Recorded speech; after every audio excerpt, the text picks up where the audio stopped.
বিপ্লব, কি ভাই? ভাই তোমার কাছে একটু সহযোগিতার জন্য আসলাম ভাই। কি সহযোগিতা? এই প্রবাসে আসে ভাই প্রথম তো ভালোই টাকা পয়সা ইনকাম করলাম, বাড়ির লোকজনও খুব ভালোবাসা দিল, সবসময় কথাবার্তা বলতো।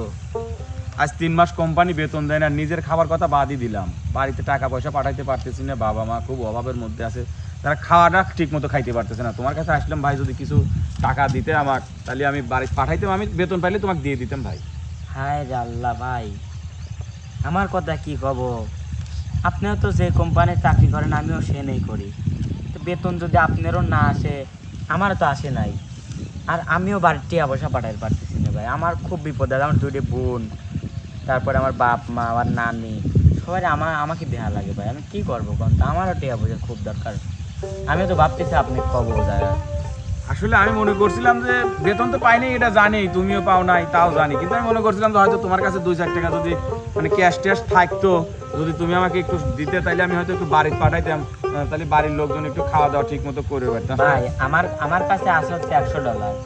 $100 দিয়ে আমার রুম ভাড়া, খাওয়া খরচ, এই 7টা দিন মাত্র চলবে নি। যদি আপনি কই টাকাটা দিয়ে দিয়ে আমি আর খাইতে পারবো না, রুম ভাড়াটাও দিয়ে দিই। আসলে কি বলবো বিপ্লব, দুঃখের কথা, সব টাকাই বাড়িতে পাঠায় দিছি, কিন্তু বাড়িতে এত খরচ লাগে, এত খরচ হয়, এটা আমার মানে কেন যেন কল্পনাতেও আসে না। ওরা মনে করে যে আমরা মনে হয় প্রবাসে এসে খুব শান্তি আছি, খুব সুখে আছি, আমরা মনে হয় সবসময় ভালো মন্দ খাওয়া দাওয়া করি, কিন্তু আমরা যে ঠিক মতো 2 বেলা 2 মুঠো ভাতও খেতে পারি না, আমাদের রাতের ঘুমও যে হয় না ওদের চিন্তায়, এদিকে অফিসের চিন্তা, কোম্পানির চিন্তা, কাজের চিন্তা, ওদিকে বাড়ির চিন্তা, বাড়ির মানুষের চিন্তা, বাবা মায়ের চিন্তা, মানে সকল চিন্তা একসঙ্গে যখন মাথার মধ্যে ঢোকে, তখন তো ঘুম আর চোখে আসে না বিপ্লব। ওরা কেন বুঝতে পারে না যে আমরা শান্তিতে নাই, আমরা খুব কষ্টে এই প্রবাসে দিন যাপন করতেছি, খুব কষ্টে আছি তা আমরা। তো অবশ্যই ভাই, আমরা প্রবাসে আইছি, ওই দেশে থেকে জেলখানায় থাকা আর এই প্রবাসে থাকা একই কথা ভাই।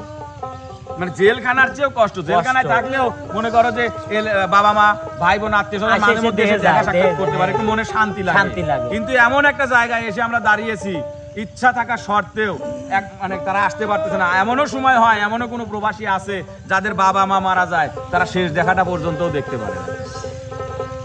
বিপ্লব, না জানি ভাই, মাটা অসুস্থ, কবে আবার দেখতে পারবো না, দেখতে পারবো না, এটারও ঠিক নাই। দেশে যে যাবো ভাই, সে পাসপোর্ট করতেও তো টাকা পয়সা লাগবে অনেক। অফিসের মনে হয় সময় হয়ে গেছে বিপ্লব, চলো যাই। হ্যাঁ ভাই, যাওয়া যায়, চলো।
বিদেশে যারা থাকে আসলে খুব কষ্ট করে, ওদের কষ্ট দেখলে আমাদের খুব খারাপ লাগে।